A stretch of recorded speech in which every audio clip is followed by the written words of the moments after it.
இப்போ டான்ஸ் யூனியனில் தலைவராக இருக்கிறவர் தினேஷ், அவர் தான் அந்த படத்தினுடைய அந்த பாட்டோட கொரியோகிராஃபர். இப்போ அவர் தான் வந்து இந்த ஏஜென்ட் யார், சப் ஏஜென்ட் யார். இப்போ 1200 பேரையும் 1600 பேரையும் அவர் திரட்டிட்டு வர முடியாது. அப்போ அங்கங்கே சொல்லி வச்சுருப்பாங்க இந்த ஏஜென்ட்டுகளுக்கு. இது என்னென்னா, நம்ம யூனியன்லேயே இப்போ இந்த டான்சர்ஸ் யூனியன்லேயே அவ்வளோ பேர் கிடையாது, 2000 பேர். அப்போ என்ன பண்ணியிருக்காங்கன்னா, இந்த டான்ஸு ஸ்கூல் இருக்கு இல்லையா, அதில் கற்றுக்கிறதுக்கு வந்த பசங்களெல்லாம் கூப்பிட்டு வந்துட்டாங்க. இப்போ ஒரு ஸ்கூல்லையும் யார் வந்து தொடர்பு கொண்டு பேசினார், அவர் எவ்வளோ சம்பளம் தரேன்னு சொன்னார், இந்த விஷயங்கள்லாம் இருக்குது. அப்போ இந்த சப் ஏஜென்ட்டெல்லாம் கூப்பிட்டு இதை பணம் இது நீ கொடுத்துரு அப்படின்னு சொல்லணும்.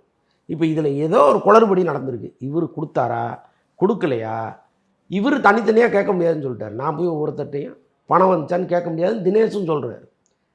தயாரிப்பாளரும் கேட்க முடியாது, தினேஷும் கேட்க முடியாதுன்னா அப்போ யார் கேட்குறது? பணம் வரலைங்கிற குற்றச்சாட்டு இந்த நிமிஷம் வரைக்கும் இருக்குது. அதை தான் அங்கே முன் வைக்கிறாங்க. அப்போ இவங்களுக்குள்ளே நடக்கிற சில்லறை தகராறு விஜய் வரைக்கும் போயிடுச்சு. அப்போ முதல்ல இவங்க வந்து இதை சரி பண்ணி, இல்லைங்க நாங்கள் கிளியர் பண்ணிட்டோம்னு முதல்ல சொல்லணும். அப்புறம் தான் சங்க பிரச்சனைக்கு வரணும். முடிச்சிடுறேன். இந்த மனிஷி